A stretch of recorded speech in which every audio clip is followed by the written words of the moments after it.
पिछले एक महीने में करीब करीब हरियाणा में ही तुम्हारा 10 से 12 बार भूकंप आया है।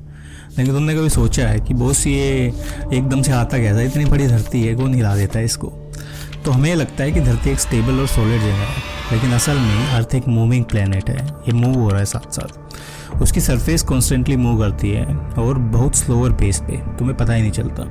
लेकिन इतनी पावरफुल वे में तो माउंटेन्स बनते हैं, ओशियंस एक्सपेंड होते हैं, अर्थक्वेक्स लाती है। तो ये करती कैसे है धरती?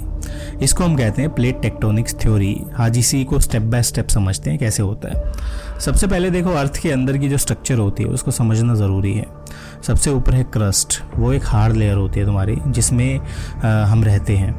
उसके नीचे होती है मेंटल, मोल्टन रॉक जैसा सेमी लिक्विड मटेरियल, जो इस चीज़ को मतलब आपकी एक, तुम ये बोल सकते हो कि पानी जैसा होता है, लेकिन पानी से थोड़ा गाढ़ा होता है। उसके अंदर होती है कोर, आउटर कोर लिक्विड है और इनर कोर सॉलिड है, जो मेनली आयरन और निकल से बनी है।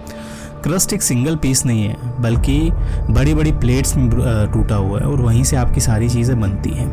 अब प्लेट्स और मोशन क्या होता है? देखो, जो अर्थ की लिथोस्फीयर है यानी क्रस्ट है, अपर मेंटल है, ये बड़े बड़े ब्लॉक्स में डिवाइड है। इन्हें कहते हैं टेक्टोनिक प्लेट्स। ये प्लेट्स फ्लोट करती हैं आपकी एस्थेनोस्फेयर्स पर, जो नीचे एक सॉफ्ट और पर्टिकुलरली मोल्टन लेयर बनाता है, और वहीं से आपकी सारी चीज़ें निकलती हैं। अब प्लेट्स मूव करती है और उनके इंटरेक्शंस में 3 मेजर टाइप के होते हैं। कन्वर्जेंट बाउंड्रीज, जब प्लेट्स कोलाइड करती है ना, तो एग्जांपल क्या होता है, इंडियन प्लेट और यूरेशियन प्लेट टकरा के हिमालयाज़ बनाती है, और यहीं से आपका हिमालय पूरा बना है जब प्लेट्स आपकी टकरा रही थी। डाइवर्जेंट बाउंड्रीज होती हैं, जब प्लेट एक दूसरे से दूर जाती है ना, तो उस चीज़ में क्या आपका मिड अटलांटिक रिजेस बनते हैं, जहाँ नई ओशन क्रस्ट बनती है, उसी चीज़ को बोलते हैं आपकी डाइवर्जेंट बाउंड्रीज। अब ट्रांसफॉर्मेशन बाउंड्रीज क्या होती है? जब प्लेट साइड बाय साइड करती है, जैसे एक साइड बेसिकली स्लाइड कर रही है, ठीक है, साइड बाय साइड, तो उस चीज़ को आप बोलते हो ट्रांसफॉर्म बाउंड्रीज। सेंड्रियास, फोल्ट, कैलिफोर्निया, ये सारी चीज़ें ऐसे ही बनी है। अब सीधी सादी बात है कि एविडेंस क्या है आपका प्लेट टेक्टोनिक्स का। साइंटिस्ट की इस थ्योरी को सपोर्ट करने के लिए मल्टीपल प्रूफ्स दिए गए हैं।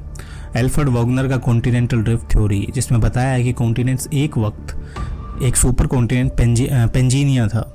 जो फॉसिल जो अलग अलग कॉन्टिनेंट्स पर सेम स्पीसीज के मिलते हैं, वो प्रूफ देते हैं कि कभी वो सब कनेक्टेड थे। और ओशन फ्लोर मैपिंग से पता चलता है कि नया क्रस्ट बन रहा है और पुराना क्रस्ट डिस्ट्रॉय हो रहा है। वही चीज़ अर्थक्वेक और वॉयलेंस का डिस्टर्बेंस आपकी मोस्टली प्लेट बाउंड्रीज पर होता है, और यहीं से आपकी सारी चीज़ें हैं निकलती हैं, ठीक है। अब तुम ये देखोगे इसकी इंपॉर्टेंस क्या है। देखो, अब जो प्लेट टेक्टोनिक्स है सिर्फ थ्योरी नहीं है, बल्कि अर्थ का एक इंजन है। जैसे माउंटेन रेंजेस बनते हैं आपके, ओशंस और कॉन्टिनेंट्स बनते हैं जो शेप डिसाइड करते हैं। यही अर्थक्वेक और वोल्केनोज हैं जो एक्सप्लेन करते हैं कि चीज़ें कैसे हो रही हैं। और सबसे इंपॉर्टेंट है, ये अर्थ का कंटिन्यूसली ट्रांसफॉर्म करता हुआ रीज़न, कैसे ये चीज़ें आपकी चल रही हैं। सोचो, एक स्लो मोशन डांस जो हर सेकेंड चल रहा है और जिसके मिलियंस ऑफ ईयर्स में हमारी दुनिया को डिज़ाइन किया है, वो कैसे होगा। प्लेट टेक्टोनिक्स एक रिमाइंडर है कि धरती कभी स्टैटिक नहीं है, वो एक लिविंग है और मूविंग प्लेनेट है। इसके साथ खिलवाड़ मत करो।